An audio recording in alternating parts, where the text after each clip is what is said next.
I just wanted to add a slight addition to the last tutorial about compositing a simple scene in After Effects, because I thought that one thing I left out was adding some more atmospheric particles in Maya. I did the fog in After Effects, but I thought, what if, you present this to your content advisor and they say, oh, it looks good, but maybe they probably wouldn't say this, but maybe the art director would say maybe some more floaty particles to make it look more like an aqueous environment or something like that, or just make it a little more visually interesting. So, like I've been saying over and over again, because we're rendering in layers, we can accommodate these changes quite easily without going crazy and having to re-render. So let's look at how we would do that. So I've got my scene here, and I'm just going to create a simple particle emitter. I'm going to use a volume emitter. Just use a big cube. I'm going to make sure everything is turned to 0, the speed, so away from center. Sometimes it says a long axis is set to 1. I can't remember what the defaults are, but anyway, just say create and scale it up to match the scene. So you'll have to look through the camera that you want to look through. Now, so here, this is the camera I'm working in, and one thing I should do is just lock the camera. So just select the camera. I don't want to accidentally move it at all. I should have done this earlier on. The reason is that you could accidentally just, shift things slightly, and then if you start re-render from this camera, again, nothing's going to match up. So you want to make sure, if your camera's not going to move, just lock it. So there's my particle emitter. So, oops. So just make it fill up this space. And I'm going to play my animation so I can see my particles appearing here.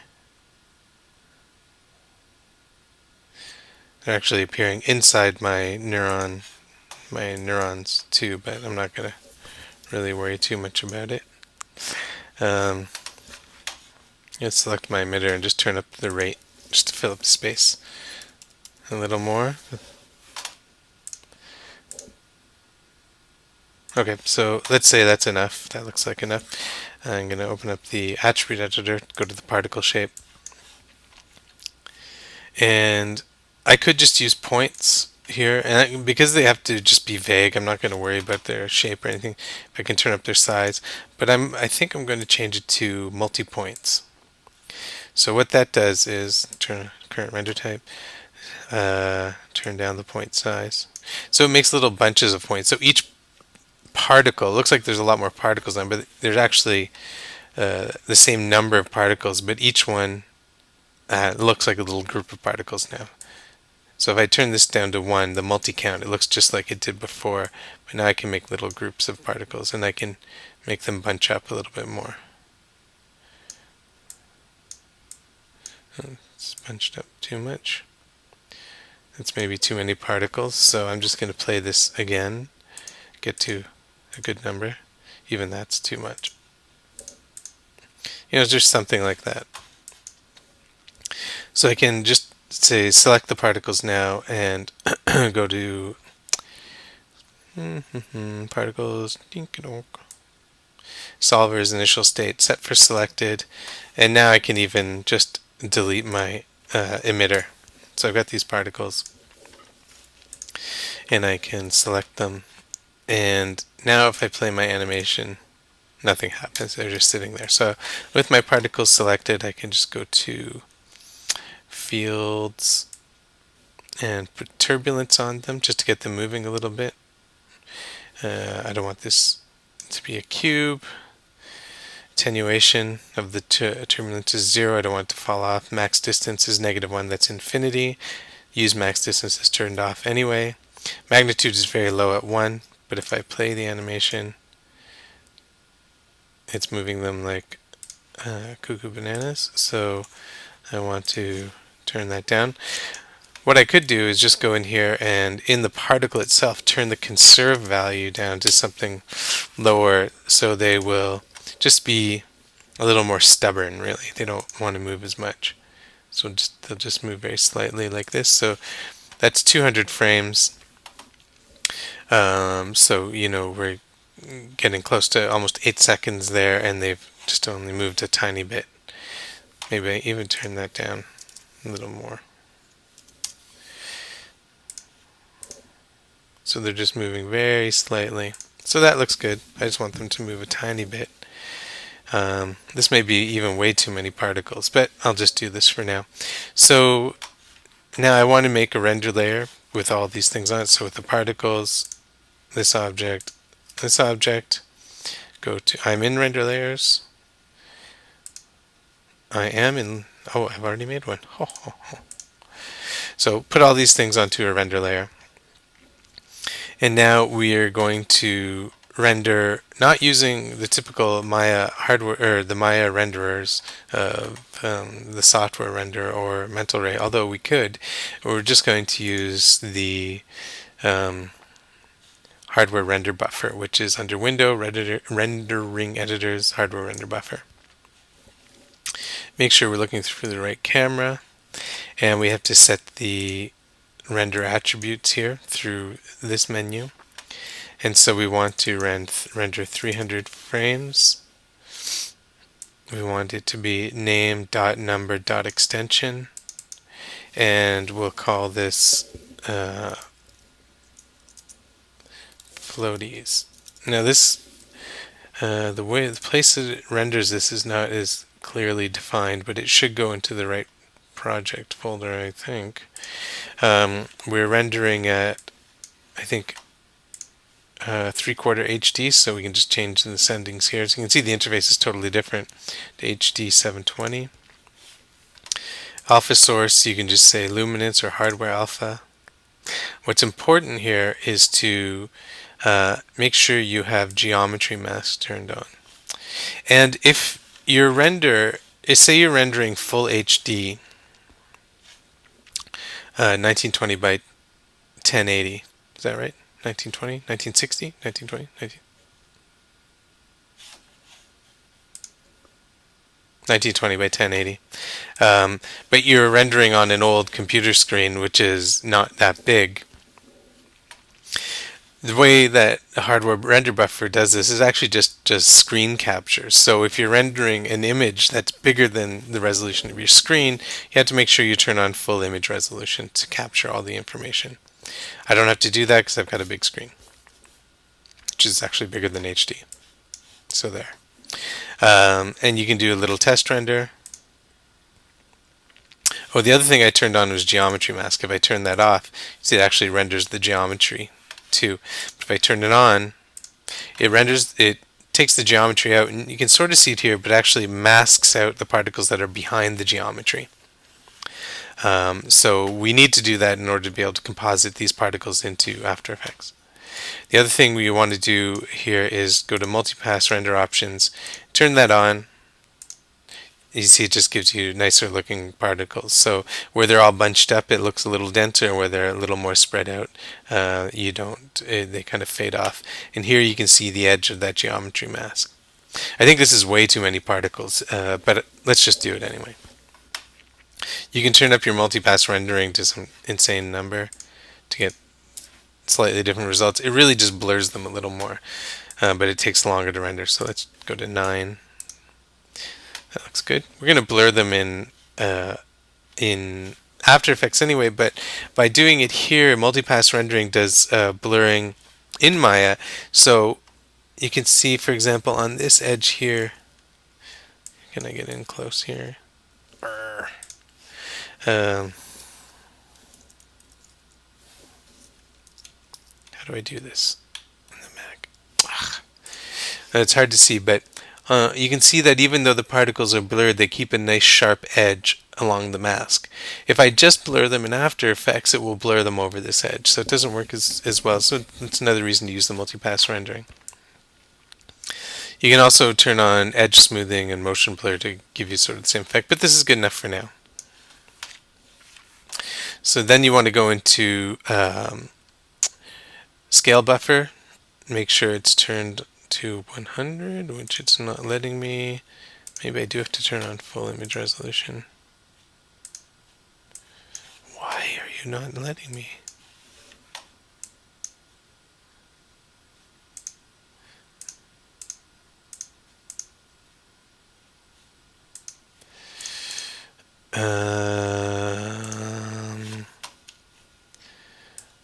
Why are you not doing that? For some reason, it's not letting me do what I want. So let's just go to full HD and go to the scale buffer is, oh, it won't let me go, won't let me do full HD. I wonder if it has to do with the resolution of my screen. Anyway, we're gonna let's just do full HD at 50%, so we'll get half HD, and then we'll just scale it up. Solve the problem that way. Doesn't tell us why it's happening, but at least it will allow us to solve it for now. So now we can just go to make sure it's start frame, end frame, yes.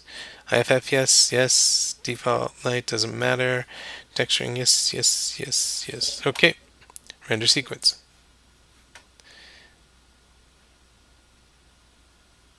And it's normally very fast. This is moving incredibly slowly. And it's not giving us very nice results. What is going on here? Let's try this again. I'm going to save my scene because it feels like something funny is happening. Open up the hardware render buffer again. So when I do it that way, it looks good. Let's turn the multipass down to 4. Something like that. Render, scale buffer, time slider. Oh, I don't need to see that. Test render, that looks good. Attributes. Why are you giving me problems, Maya?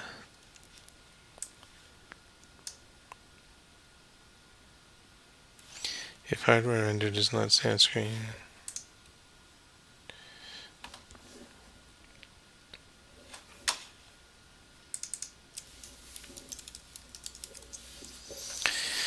Okay, let's try that again.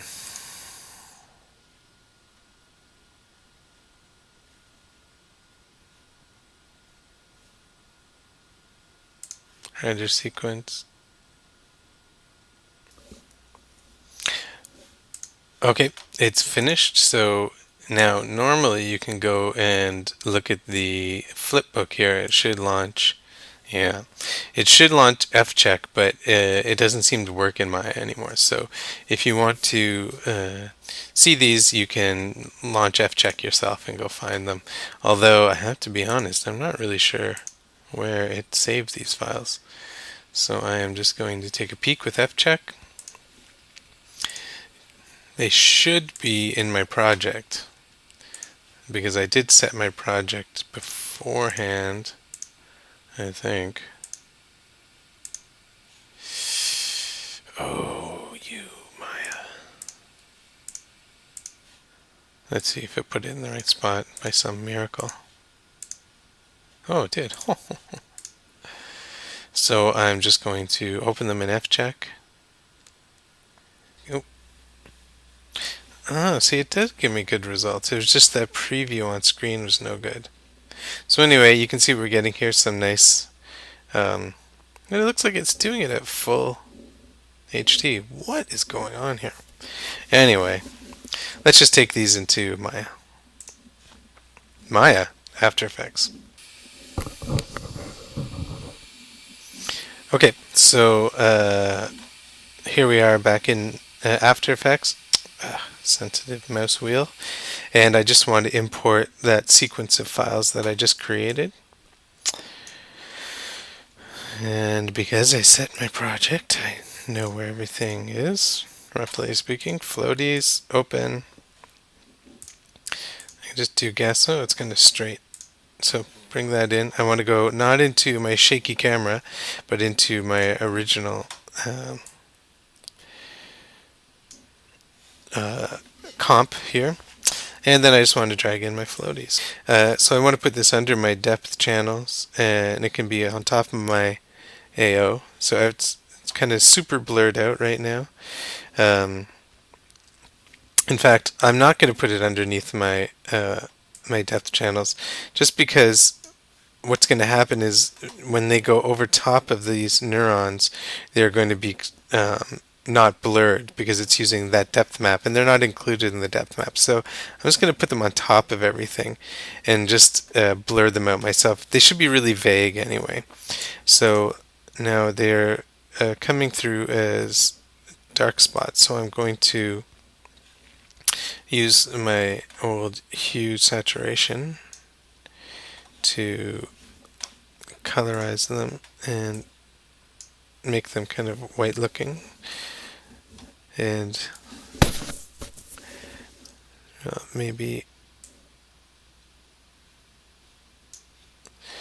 and I can change their color. Well, because the lightness is set to 100, they're not going to take any of that color.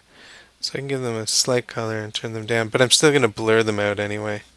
And I am just going to go to Effect, Blur, Gaussian Blur, and I really want to blur them out because I just want to give the feeling of movement in this sort of atmosphere. So they can be super blurred.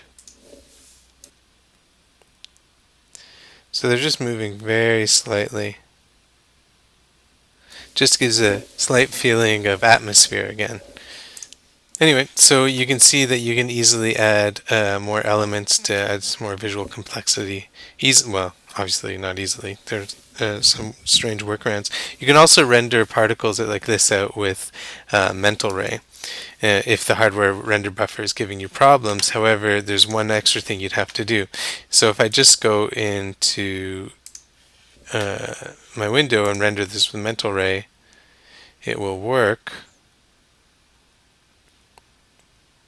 Oh, sorry, wrong camera.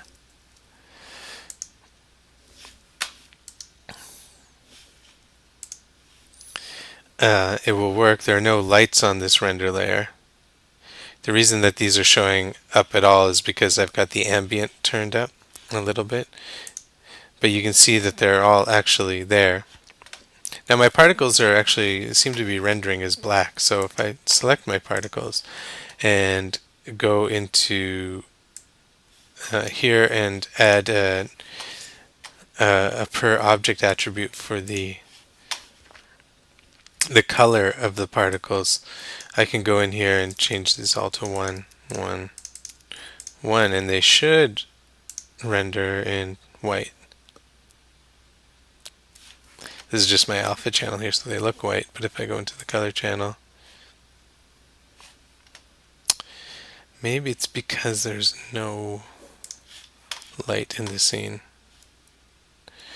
I'm going to select all my lights, add them to this layer. Now try a render. There. Now we can see them. Sorry, they need to be lit. So they're taking on some of the color of the lights because there's a slight orange cast in the main light. But when you do it with mental ray, everything is going to render out, and we're not getting the masking effect. So to make this work using the software renderer, mental ray, we have to add a use background shader to these neurons in this render layer only. So if I go to Window, Rendering, Hypershade,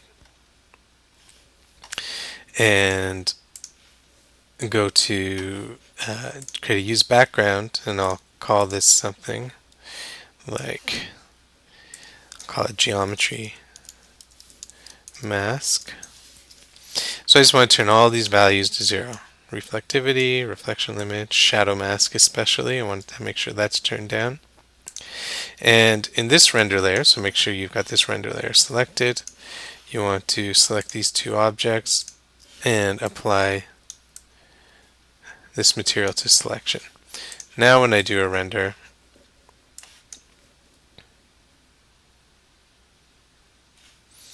you can see that it's working. There's a mask here. So if I go in here, it's kind of hard to see, but you can see that these are slightly darker because more of the particles are being masked out.